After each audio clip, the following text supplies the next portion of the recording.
There is a house in Pennsylvania that cost more to build than most American cities earned in a year.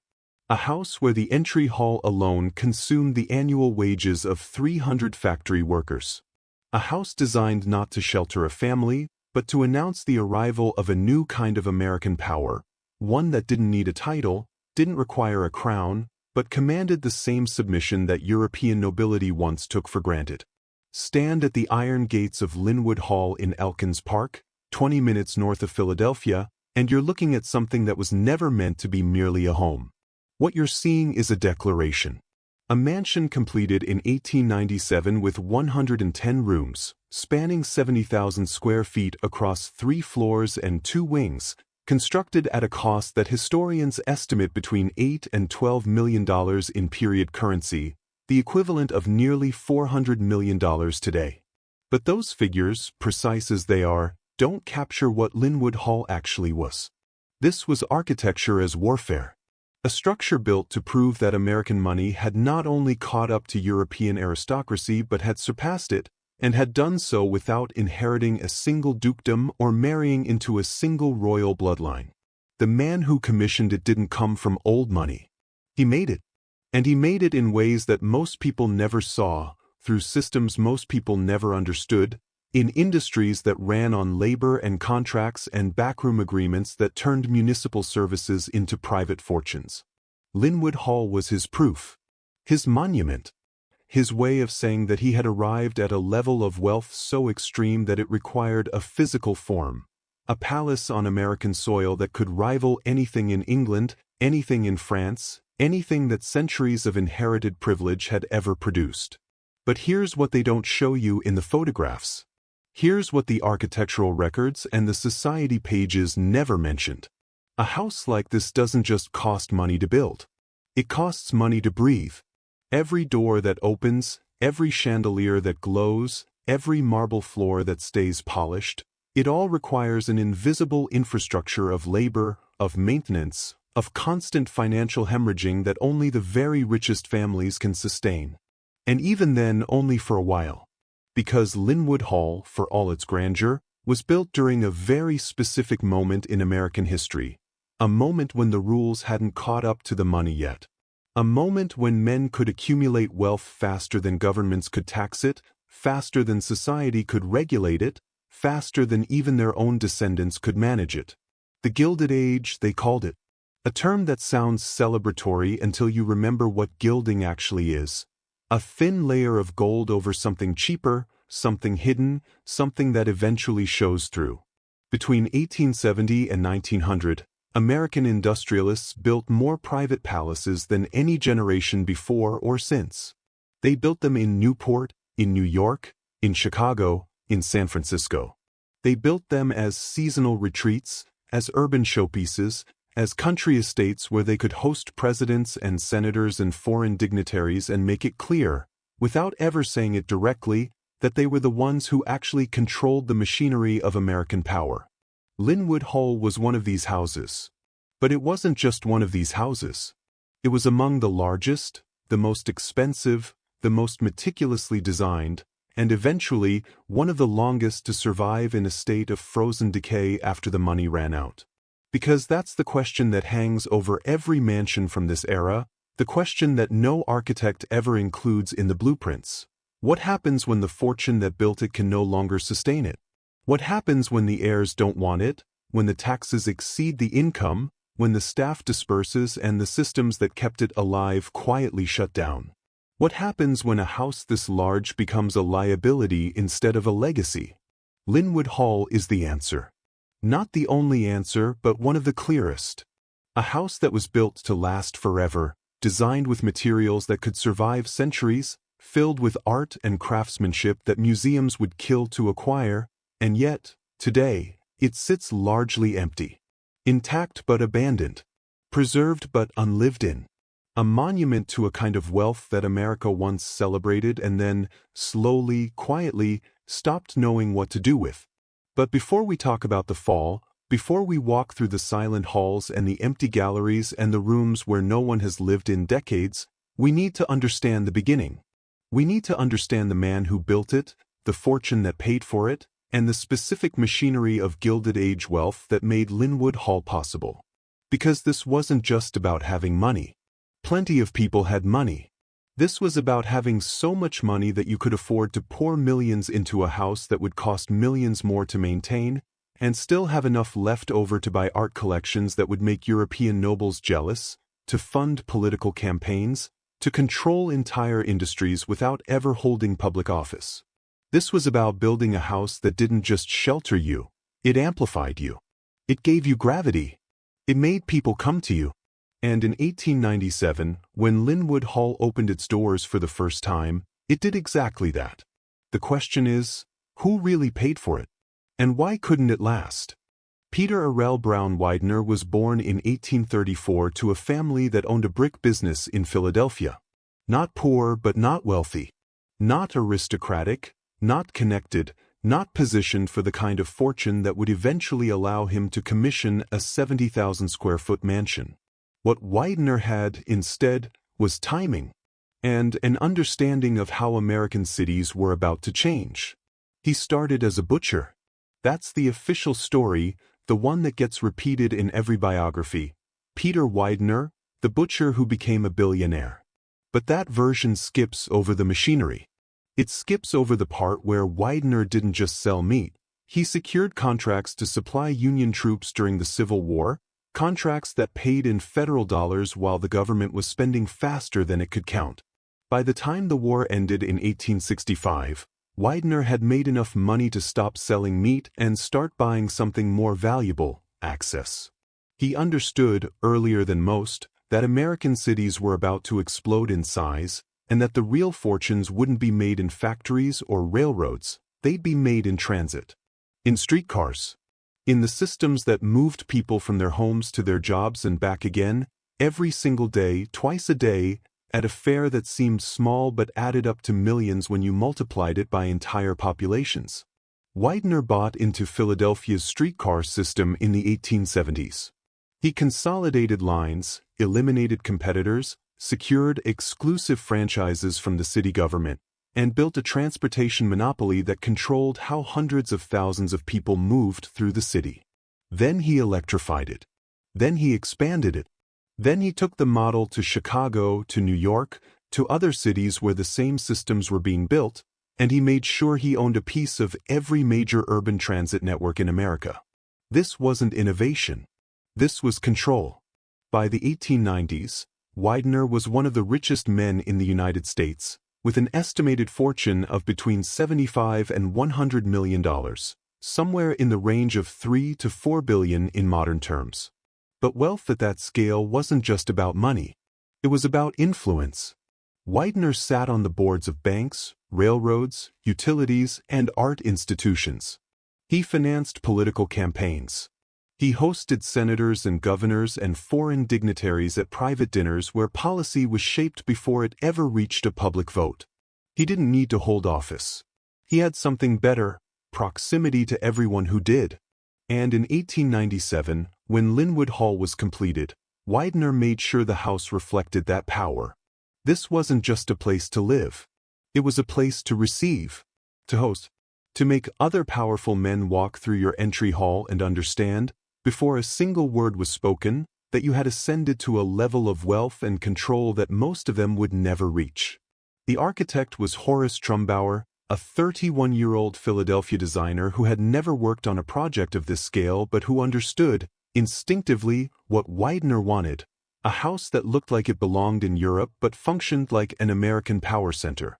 Trumbauer modeled Lynnewood Hall after French and English estates, but he didn't copy them. He enlarged them. He added more rooms, more wings, more infrastructure than any European manor required, because American fortunes were newer and needed to prove themselves in ways that inherited titles did not. The house was built on a 33-acre estate in Elkins Park, a suburb that didn't exist before men like Widener decided they wanted distance from the city but not isolation from its resources. The Pennsylvania Railroad ran a private spur to the property. That's not a metaphor. That's a literal fact. Widener had enough influence with the railroad, one of the largest corporations in America, to have a dedicated train line built to his front door. He could leave Philadelphia in the morning, conduct business in New York, and be back at Lynnewood Hall for dinner without ever stepping into a public station. That's what power looked like in 1897. Not the mansion itself, but the systems that connected it to everything else. The contractors who built Lynnewood Hall were given an unlimited budget and 5 years to complete it. They brought in stone from Indiana, marble from Italy, wood from Central America, and craftsmen from Europe who carved mantels and moldings and ceiling panels by hand because there was no other way to achieve the level of detail Widener demanded. The house had its own power plant, its own water filtration system, its own fire suppression network with pressurized pipes running through every floor. It had a ballroom that could hold 300 guests, a dining room with seating for 60, a reception hall with a carved stone staircase wide enough to drive a car up if you wanted to. But those are just the visible parts. Behind the facade, Lynnewood Hall operated like a small institution. It required a permanent staff of at least 40 people, cooks, maids, footmen, groundskeepers, engineers to maintain the heating and electrical systems, stable hands for the horses, drivers for the carriages, and later, the automobiles. Each of those positions came with a cost: wages, housing, uniforms, food, oversight. The house didn't just need money to exist. It needed an entire economy. And Widener had it, because his fortune wasn't sitting in a bank. It was flowing constantly through streetcar lines and utilities and investments that generated revenue every single day. As long as those systems kept running, Lynnewood Hall could keep running. But systems, as it turns out, are fragile.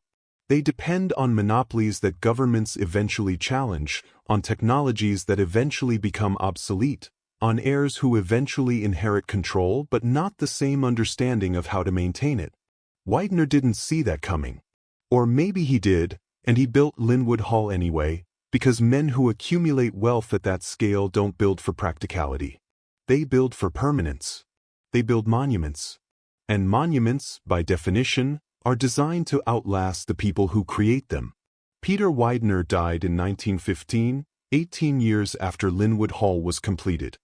He lived long enough to see the house at its peak, long enough to host presidents and collectors and European nobles who came to America and marveled at the fact that a former butcher from Philadelphia had built something that rivaled their ancestral estates. But he didn't live long enough to see what would happen when the bill came due. When the taxes increased, when the streetcar monopolies were broken up, when the next generation inherited the house but not the infrastructure to sustain it. That part comes later. But it was always coming. Step through the front entrance of Lynnewood Hall and you're not walking into a foyer. You're walking into a calculated exercise in intimidation. The reception hall measures 45 feet long, 30 feet wide, and rises 3 stories to a coffered ceiling inlaid with gold leaf and hand-carved mahogany. The floor is paved with white Carrara marble imported in single slabs from Tuscany, each piece weighing over 800 pounds and fitted so precisely that the seams are nearly invisible. The walls are paneled in French stone, a limestone so fine that it was used in the construction of Westminster Abbey and the Tower of London, and every panel is carved with Renaissance motifs, garlands, acanthus leaves, classical figures, that took Italian stonecutters 18 months to complete. There is a fireplace at the far end, framed in more carved stone, large enough to stand inside without crouching. And rising from the center of the hall, splitting into 2 symmetric wings, is the grand staircase, a double-flight marble monument with a bronze balustrade that curves upward like something out of Versailles, except larger, heavier, and engineered with American steel reinforcements because no European palace needed to support this much weight. This is not decoration. This is demonstration. Every surface in this hall was chosen not because it looked expensive, but because it was expensive, and because anyone who walked through it would know, immediately, that they were standing in a house built by someone who had more money than most cities. And that was just the entrance. Lynnewood Hall had 110 rooms. Not all of them were showpieces, but enough of them were that visitors could walk through the house for an hour and still not see everything. The ballroom occupied the entire west wing of the second floor, a space measuring 60 feet by 40 feet with ceilings 18 feet high, lit by 6 crystal chandeliers imported from France, each one weighing over 500 pounds and wired for electric light, a luxury that most American homes didn't have in 1897. The walls were covered in silk damask, replaced every 5 years because the fabric faded under the chandelier light. The floor was inlaid parquet, constructed from 12 different types of wood arranged in geometric patterns so complex that the craftsman had to work from architectural drawings to keep the design consistent. At the far end of the room, there was a musician's gallery, a raised platform where orchestras performed during the private balls that Widener hosted for Philadelphia's elite, for visiting European aristocrats, for politicians whose campaigns he funded and whose policies he influenced. These weren't casual gatherings. These were events where power was performed, where alliances were made, where men who controlled railroads and banks and city governments stood in a room designed to make them feel simultaneously welcomed and subordinate. Because no matter how much money they had, Widener had more, and Lynnewood Hall was the proof. Adjacent to the ballroom was the art gallery. Not a room with paintings on the walls, a dedicated gallery, 70 feet long and 25 feet wide, with skylights that let in natural light during the day and electric lamps that illuminated the space at night. Widener was one of the most prolific art collectors in America, and he filled this gallery with works by Rembrandt, Vermeer, Raphael, Van Dyck, and dozens of other European masters. He bought entire collections at auction, sometimes paying record prices, because he understood that art wasn't just about beauty, it was about legitimacy. European aristocrats had art because their families had accumulated it over centuries. Widener had art because he could afford to buy what they couldn't afford to keep. By the time he died, his collection was valued at over $15 million, and much of it ended up in museums after his heirs sold it off. But while it was at Lynnewood Hall, it served a purpose. It turned a new money mansion into something that resembled a museum, a place where culture and wealth were indistinguishable, where visitors walked past Rembrandts on their way to dinner and understood that this was a man who had transcended the normal limits of American wealth. The dining room could seat 60 people at a single table. The table itself was custom-built, 26 feet long, carved from a single piece of mahogany and supported by legs so thick they resembled architectural columns. The chairs were upholstered in Moroccan leather and embroidered with the Widener family crest, which Peter Widener had commissioned from a heraldic artist despite having no aristocratic lineage whatsoever. The walls were paneled in English oak, imported from estates that were being dismantled and sold off by families that could no longer afford to maintain them, an irony that Widener almost certainly appreciated. Above the table hung another chandelier, this one crystal and bronze, weighing 700 pounds and requiring a pulley system to lower it for cleaning. The room had its own service corridor hidden behind a panel in the wall, where staff could enter and exit without being seen by the guests. Because meals at this level of society required invisibility, the food appeared, the plates disappeared, and the people who made it all happen were never acknowledged. That was part of the machinery of luxury. The illusion that wealth was effortless, that dinner for 60 just happened, that someone else was always taking care of the labor. But behind every visible room at Lynnewood Hall, there were hidden corridors, service staircases, back hallways, storage rooms, mechanical spaces. The house had a full basement that spanned the entire footprint of the structure, containing coal storage for the heating system, a laundry facility with industrial washing equipment, a wine cellar with climate control, and a kitchen complex that functioned like a small restaurant. The kitchen alone employed 6 full-time staff, a head chef, 2 sous chefs, a pastry specialist, and 2 kitchen assistants who worked 12-hour shifts to prepare meals that had to meet the standards of a man who had dined in the finest restaurants in Europe and expected the same quality at home. There was a dedicated silver polishing room, because Lynnewood Hall's formal dining service included over 3,000 pieces of sterling silver flatware, serving dishes, and candle holders, all of which required constant maintenance to prevent tarnishing. There was a flower room, where staff arranged fresh floral displays for every major room in the house, replaced daily, because Widener believed that a house of this scale required living beauty, not just architectural beauty. There was even a telephone switchboard room, because Lynnewood Hall had its own internal phone system connecting different wings of the house, as well as external lines to Philadelphia, New York, and Washington, allowing Widener to conduct business from his private study without ever leaving the property. Between 1897 and 1915, Lynnewood Hall operated at a level of constant, invisible orchestration that most visitors never saw.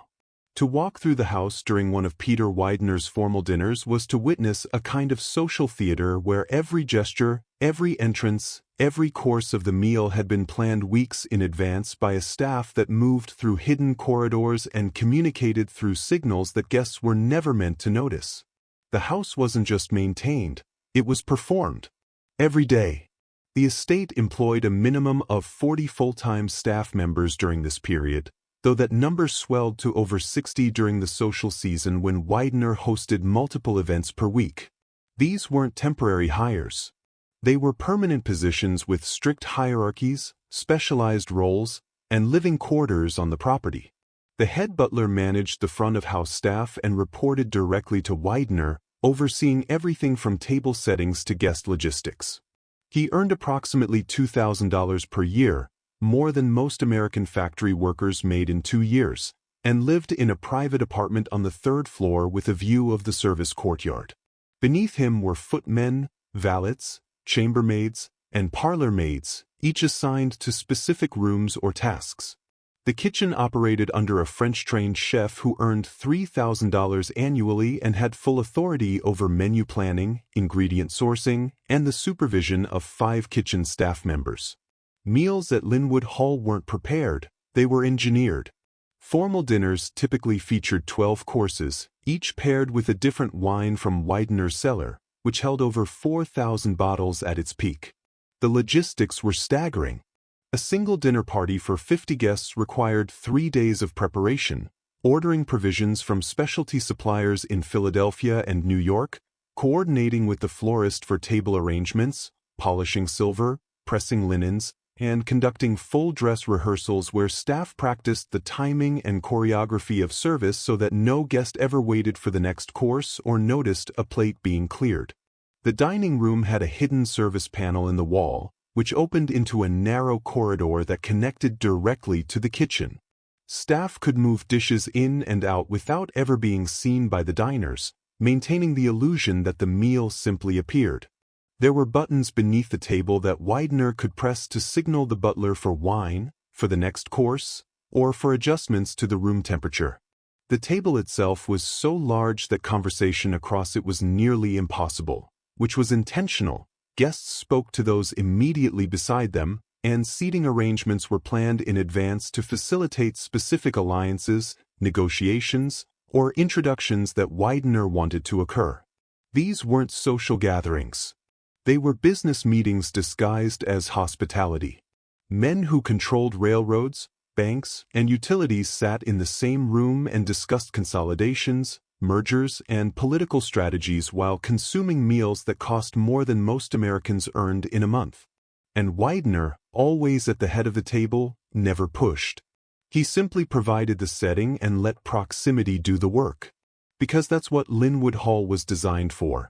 To make powerful men comfortable enough to speak freely, to make them feel like equals while subtly reminding them that they were guests in a house that none of them could afford to replicate. Beyond the dining room, the ballroom hosted events that were covered in Philadelphia society pages and attended by politicians, industrialists, and visiting European nobility. Widener had connections in England and France, cultivated through art acquisitions and financial investments, and he used Lynnewood Hall to host foreign dignitaries who were traveling through the United States. These weren't ceremonial visits. They were opportunities to demonstrate that American wealth had surpassed European aristocracy, that a man without a title could live in greater luxury than most dukes, and that the future of global power was shifting westward. The ballroom could hold 300 guests, and events typically featured live orchestras, champagne service that lasted for hours, and entertainment that ranged from opera singers to ballet dancers hired from New York and Philadelphia's most prestigious theaters. Women wore gowns that cost thousands of dollars. Men wore tailcoats and white gloves. And in the middle of it all, Peter Widener moved through the crowd like a conductor, shaking hands, making introductions, ensuring that the right people spoke to each other at the right moments. But here's what didn't appear in the society pages: the cost. A single ball at Lynnewood Hall could cost upward of $20,000 in period currency, the equivalent of over $600,000 today, once you factored in staffing, catering, floral arrangements, musicians, and the incidental costs of maintaining a house where every surface had to be perfect. The marble floors were polished daily. The chandeliers were cleaned monthly. The silk wall coverings in the ballroom were replaced every 5 years because they faded. The estate's 33 acres required 12 full-time groundskeepers who maintained the lawns, the hedge mazes, the formal gardens, and the private walking paths that Widener used for morning strolls and discreet meetings with political allies who preferred not to be seen entering his home through the front door. There was a glass conservatory attached to the south wing, a temperature-controlled greenhouse where exotic plants were cultivated year-round: orchids, tropical palms, citrus trees, because Widener wanted fresh flowers and fruit available regardless of season. The conservatory alone cost $15,000 to build and required a full-time horticulturist who earned $1,200 annually. Then there were the invisible systems, the coal-fired boilers that heated the house, which consumed over 500 tons of coal per year and required a dedicated engineering staff to operate. The electrical system, which was still experimental in 1897 and required constant maintenance because power outages were common and backup generators had to be tested weekly. The plumbing system, which supplied hot water to over 20 bathrooms and required a full-time plumber on retainer because pipe failures in a house this large could cause tens of thousands of dollars in damage. And the security. Lynnewood Hall had private security guards who patrolled the grounds at night, because a house filled with art worth millions of dollars and silver worth hundreds of thousands couldn't be left unprotected. These weren't just watchmen, they were armed professionals, hired from agencies in Philadelphia, and they lived in a separate building on the property. All of this cost money. Enormous amounts of money. Peter Widener died in 1915, and the machinery that sustained Lynnewood Hall didn't stop immediately, but it slowed. His son, Joseph Widener, inherited the estate along with a fortune estimated at $50 million, which should have been more than enough to maintain the house indefinitely. But Joseph wasn't his father. He had the money, and he had the art collection, and he had the social connections, but he didn't have the same appetite for the kind of constant, performative wealth that Lynnewood Hall demanded.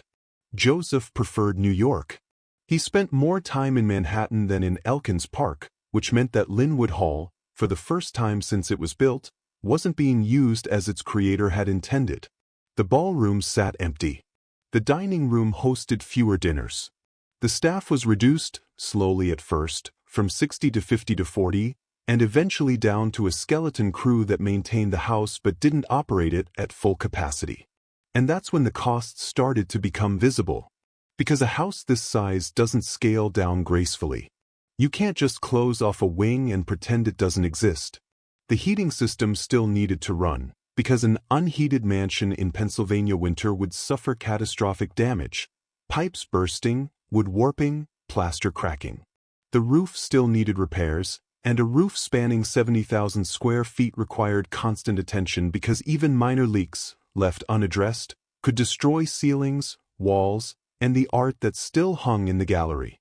The ground still needed maintenance, because an unmowed lawn on a 33-acre estate didn't just look neglected, it signaled decline, and decline was something that old money families couldn't afford to broadcast. So Joseph kept paying. He kept the house staffed, kept the systems running, kept the property taxes current. But he also started selling. Not the house. He couldn't sell the house, not yet, but pieces of what was inside it. The art collection, which Peter Widener had spent decades assembling, began to disappear. Joseph donated some of it to museums, which was good publicity and came with tax benefits. He sold other pieces at auction, quietly at first, to private collectors and dealers who understood that a Widener sale was an opportunity to acquire works that had been off the market for years. By 1940, much of the collection was gone, dispersed to institutions like the National Gallery of Art in Washington, which received over 100 paintings and sculptures from the Widener family in what was framed as an act of philanthropy but was also, undeniably, a liquidation.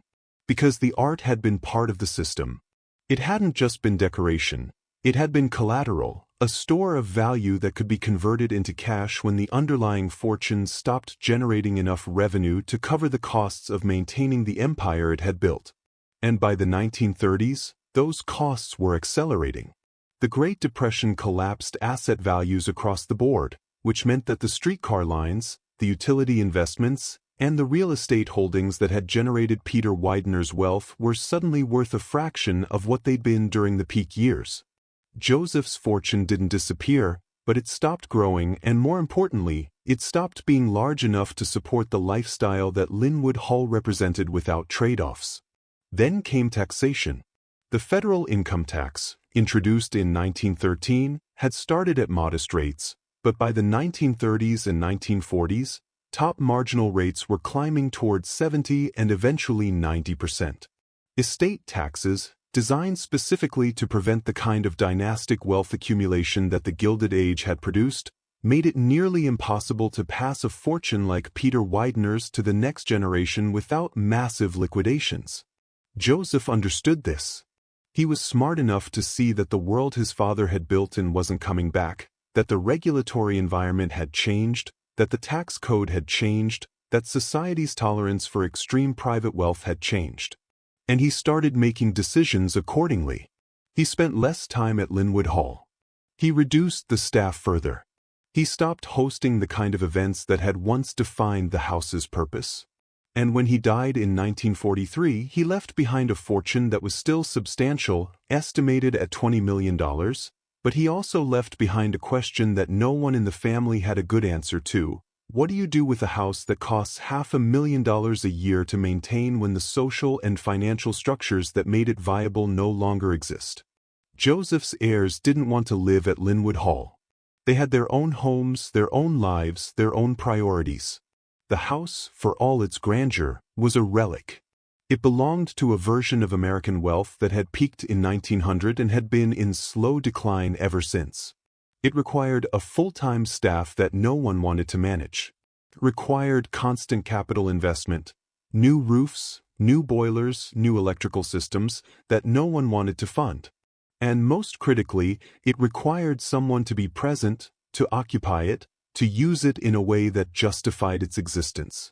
Without that, Lynnewood Hall became what it had never been designed to be: empty. Not abandoned, not yet, but no longer functioning as a home. The family kept it nominally occupied for a few more years after Joseph's death, maintaining a minimal staff and paying the property taxes, but the writing was on the wall. The house was too large to sell. No private buyer wanted a 110-room mansion that required an operating budget the size of a small hotel. It was too expensive to donate. No institution wanted the liability of maintaining a structure this large without an endowment to cover the costs. And it was too valuable to demolish, because the art and architectural elements that remained were still worth millions, even if the house itself had become unsellable. So Lynnewood Hall entered a kind of limbo. Occupied but not lived in. Maintained but not used. Preserved not because anyone wanted to preserve it, but because no one could figure out what else to do with it. And that's when the real decline began. Not the dramatic collapse that happens when a house is abandoned overnight and vandals move in, but the slow, grinding erosion that happens when a structure this complex stops being actively managed by people who understand its systems. The heating breakdowns that don't get fixed immediately because no one is living there to notice. The roof leaks that go undetected until water damage spreads to multiple rooms. The grounds that stop being mowed weekly and start being mowed monthly, and then seasonally, and then not at all.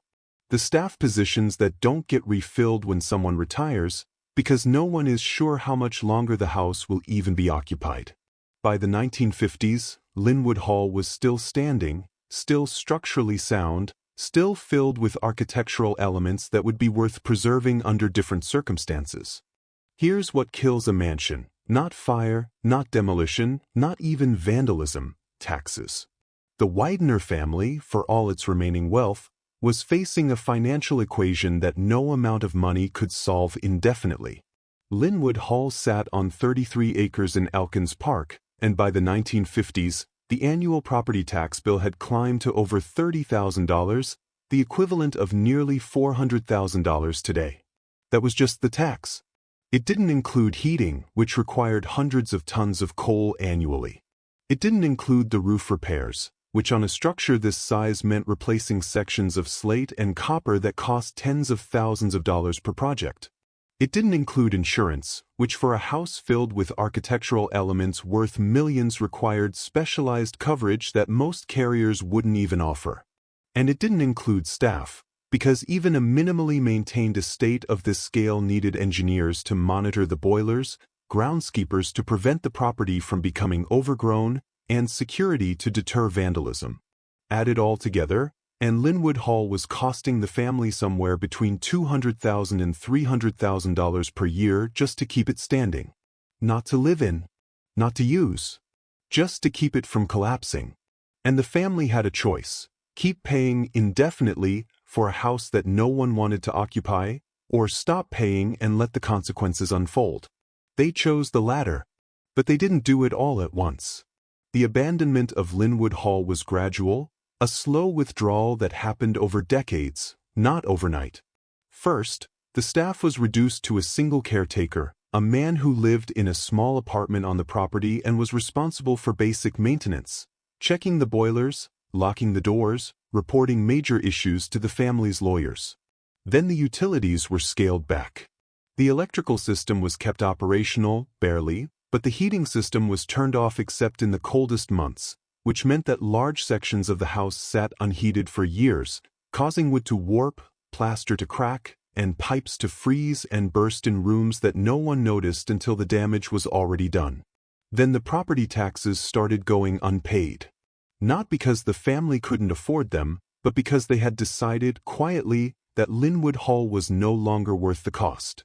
In 1948, the estate was transferred to a trust controlled by the Widener heirs, which removed it from their personal balance sheets and placed it in a legal entity that could, theoretically, be sold or donated or simply allowed to languish without directly impacting the family's finances. But no one wanted to buy it. Not at any price. Because the problem with Lynnewood Hall wasn't the house itself, it was the cost of owning it. A private buyer would have inherited the same property tax burden, the same maintenance costs, the same logistical nightmare of staffing and operating a structure that was too large to function as a home and too expensive to convert into anything else. A developer could have subdivided the land, but the house itself had landmark protections that made demolition difficult and expensive, and the local zoning didn't allow for the kind of high-density development that would have made the acquisition financially viable. A museum or institution could have taken it over, but only with an endowment large enough to cover operating costs in perpetuity, and the Widener family wasn't offering one.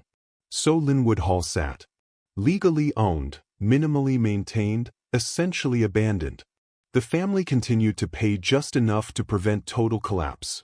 Roof repairs when leaks became catastrophic, security checks to prevent squatters, but they stopped doing anything that would signal active stewardship. The gardens went unmowed. The fountains stopped running. The windows, some of which had been broken by weather or vandals, were boarded up rather than replaced. And the house, which had once been a symbol of dominance, became a symbol of something else: the unsustainability of Gilded Age wealth in a post-taxation world. Because that's what changed. Not the house. Not the architecture. Not even the fortune entirely. What changed was the legal and financial environment that made houses like this possible. In 1900, there was no income tax, no estate tax, no capital gains tax. A man like Peter Widener could accumulate $50 million and pass it to his heirs without the government taking a cut. By 1950, top marginal tax rates were over 90%, estate taxes could claim more than half of a large inheritance, and the financial structures that had allowed Gilded Age fortunes to compound across generations had been systematically dismantled. The Widener heirs were still rich, but they were rich in a world where wealth was taxed, regulated, and scrutinized in ways that made it impossible to sustain the kind of private palace that their grandfather had built. And they weren't alone. Across America, dozens of Gilded Age mansions were facing the same fate. Some were demolished. Some were converted into schools, hotels, or office buildings. Some were donated to universities or historical societies, which took them over reluctantly and struggled to maintain them. And some, like Lynnewood Hall, were simply abandoned, not officially because the family never signed over the deed, but effectively because no one lived there, no one used it, and no one had a plan for what to do with it. By the 1970s, Lynnewood Hall had been essentially vacant for over 2 decades. The caretaker was gone. The security patrols had stopped. The property taxes were being paid sporadically, just enough to prevent foreclosure, but not enough to suggest that the family had any long-term interest in keeping it. And the house began to deteriorate in ways that would have been unthinkable during its prime. The roof developed leaks that went unrepaired, allowing water to seep into the upper floors and damage ceilings, walls, and what remained of the interior finishes. The windows, many of which were broken, allowed birds and rodents to enter, which caused further damage to the woodwork and plaster. The heating system, which hadn't been used in years, began to corrode, and the pipes that supplied water to the bathrooms and kitchens froze and burst, causing flooding in sections of the basement. And yet, the house didn't collapse, because it had been built too well. The Indiana limestone walls were 2 feet thick in some places. The steel support beams that reinforced the grand staircase and the ballroom were engineered to support loads far beyond what the house would ever experience. The foundation, poured concrete reinforced with stone, was designed to last centuries. Peter Widener had built Lynnewood Hall to be permanent, and it was. Which meant that even in abandonment, even with decades of neglect, the house remained standing, a ghost of its former self but still structurally intact, still recognizable, still haunting in its refusal to disappear entirely. Stand in the reception hall today, and you're standing in the same space where senators and industrialists once waited to be received, where the marble floors gleamed under chandelier light, where every surface reflected the kind of wealth that didn't need to announce itself because the architecture did it for you. But the light is different now. It comes through broken windows and gaps in the boarded-up openings, cutting diagonal shafts through air that's thick with dust. The marble is still there, every slab exactly where it was placed in 1897, but it's covered in grime and water stains from the leaks that have been dripping through the ceiling for years. The coffered ceiling, once gilded and polished, is darkened by moisture damage, and sections of the carved mahogany have buckled and separated where the wood expanded and contracted through decades of uncontrolled temperature shifts.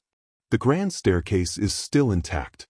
The bronze balustrade hasn't been stripped, and the marble steps, though cracked in places, still rise in the same sweeping double curve that was designed to make visitors feel small.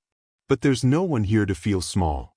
No one has walked up these stairs in decades, except trespassers and preservationists and photographers who've documented the decay in images that circulate online, turning Lynnewood Hall into a pilgrimage site for people who want to witness the ruins of American excess. Move through the house, and the scale becomes oppressive. Room after room, each one still recognizable but gutted of everything that made it function. The ballroom's parquet floor is warped and lifted in sections where water pooled and was never mopped.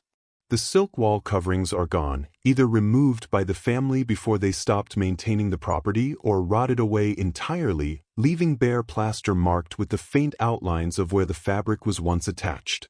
The chandeliers are still there, some of them, but the crystals are missing, either fallen from decay or taken by vandals who understood that even in ruin, Lynnewood Hall contained salvageable wealth. The crystal alone, if you could harvest it intact, would be worth tens of thousands of dollars. But most of it is shattered now, lying in fragments on the floor beneath the fixtures, catching light in ways that make the rooms look less abandoned and more frozen, like a house that stopped mid-event and never resumed. The dining room's table is gone. Sold, most likely, or removed to prevent theft. But the room itself remains, with its English oak paneling darkened by time and the carved fireplace mantel still in place, though the marble surround has cracked from the freeze-thaw cycles that happen when a house sits unheated through Pennsylvania winters. There's graffiti on some of the walls now, tags left by trespassers who broke in through unsecured windows or basement entrances, evidence that the house, for all its former prestige, is no longer protected in any meaningful way. The art gallery is empty. Every painting is gone, sold, or donated decades ago, leaving behind only the walls and the skylight, which is partially collapsed and lets in rain that pools on the floor and slowly eats through the floorboards. This was the room where Rembrandts hung, where Peter Widener displayed his collection to European nobles and American industrialists who understood that owning a Vermeer wasn't just about appreciating beauty, it was about owning something that most people could only see in museums. Now the room holds nothing but water damage and bird droppings from the pigeons that nest in the exposed rafters. Upstairs, the private quarters are equally stripped. The bedrooms, which once held custom furniture and silk draperies and views of manicured gardens, are empty shells. The plaster is peeling from the walls, exposing the lath beneath, and the wood floors, which were once polished weekly by maids who worked in silence, are stained and warped and littered with debris, chunks of ceiling plaster, broken glass, leaves and branches that blew in through broken windows. Some of the bathrooms still have their original fixtures: marble sinks, soaking tubs, gold-plated faucets that were luxury items in 1897 and are still luxury items today, if you could extract them without destroying the surrounding marble. But no one has. Because removing fixtures from Lynnewood Hall is technically theft, and because the house, abandoned as it is still privately owned, and because the legal and financial complications of salvaging architectural elements from a property this historically significant are more trouble than most people are willing to take on. So the fixtures remain. Tarnished, corroded, non-functional, but still in place. Monuments to a version of domestic life that required servants to fill the tubs and maintain the plumbing and ensure that hot water was available whenever the family wanted it. The systems that made that possible, the boilers, the pipes, the coal storage, are still in the basement, though they haven't functioned in decades. The boilers are rusted through.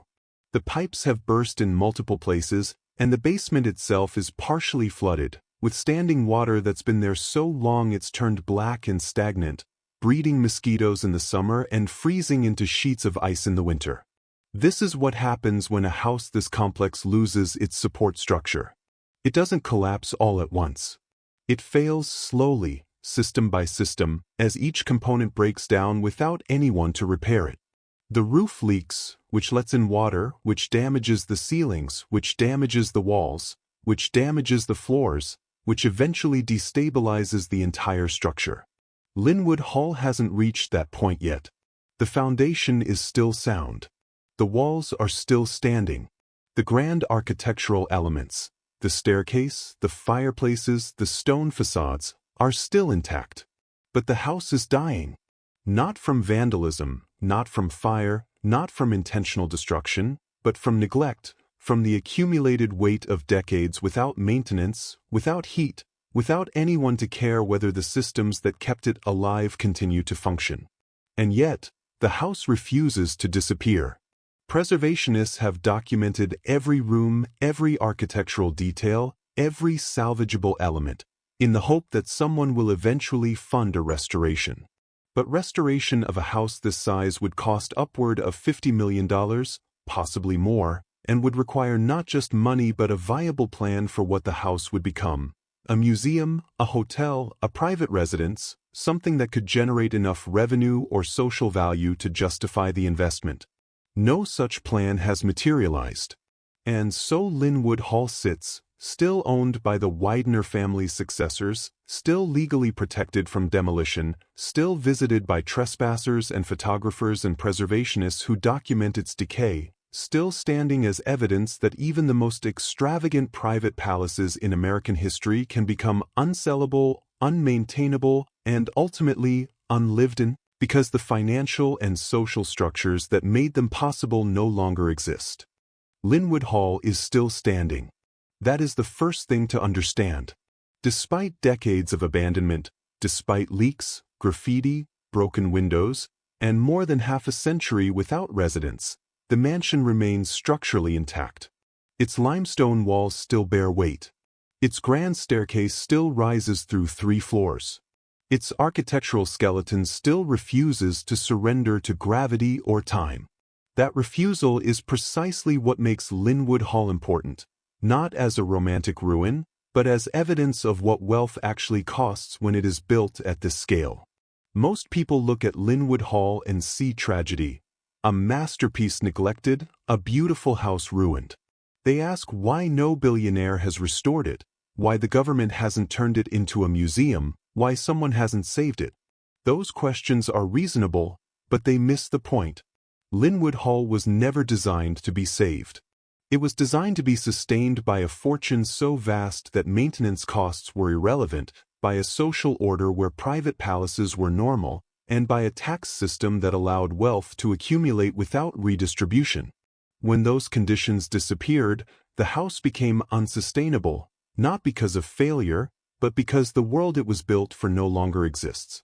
That is why Lynnewood Hall matters. It exposes what the society pages never mentioned. Houses like this required constant, massive, invisible labor and capital to function. When that machinery stopped, the house became a liability. This is not a story about irresponsible heirs. The Widener descendants made rational decisions. They faced a property costing hundreds of thousands of dollars per year to maintain, that no one wanted to live in, that couldn't be sold because no buyer could absorb its operating costs, and they stopped paying. That is not negligence. It is economics. Preservationists still fight to save Lynnewood Hall, and their passion is sincere. But there is a disconnect. The people who want it preserved are not the people who would have to fund it. Restoration would cost tens of millions of dollars, followed by perpetual expenses for security, utilities, staffing, and maintenance. As a museum, it would require an endowment of at least $20 million just to survive. As a hotel, it lacks the tourism infrastructure to generate sufficient revenue. As a private residence, it would guarantee long-term financial loss. Houses like this do not appreciate. They hemorrhage value. So the real question is not why hasn't Lynnewood Hall been saved. The question is what is it actually worth to the society that built it? And decades of inaction provide the answer. Not enough to justify the cost of keeping it alive. Lynnewood Hall forces a confrontation between beauty and sustainability, between architectural ambition and economic reality. It reminds us that Gilded Age estates were built through systems of wealth concentration and labor exploitation that modern societies have deliberately rejected. Their decline is not a tragedy, it is a correction. Peter Widener built Lynnewood Hall to signal permanence. He used the finest materials, the best craftsmen, and designs meant to last centuries. And they have. But architectural permanence does not guarantee relevance. The house has outlived the fortune that built it, the social order that justified it, and the family's interest in maintaining it. Now it stands as evidence that even the grandest monuments to private wealth are temporary, because they depend on economic and political systems that change. Lynnewood Hall is not unique. Across America, similar estates sit abandoned, too large to live in, too expensive to preserve, too historic to demolish, and too burdensome to sell. Some have been saved through rare, creative reuse. Most have not. They wait, decaying slowly, not because anyone wants them to, but because no one can afford to stop it. That is the lesson of Lynnewood Hall. Not that wealth fades or that big houses are hard to maintain, but that monuments to extreme wealth are designed to outlast the systems that created them. When those systems collapse, the monuments remain and become problems no one wants to inherit. Lynnewood Hall is still standing, still intact, still salvageable in theory. But the question is no longer whether it can be saved. The question is whether it should be. Whether preserving a house built to demonstrate dominance is worth the cost. whether craftsmanship and history outweigh what it represents. There is no consensus. Preservationists argue yes. Economists argue no. The family says nothing. And the house waits, silent, empty, structurally sound, not as a symbol of success, but as proof of what success costs when it is built at a scale that cannot be sustained.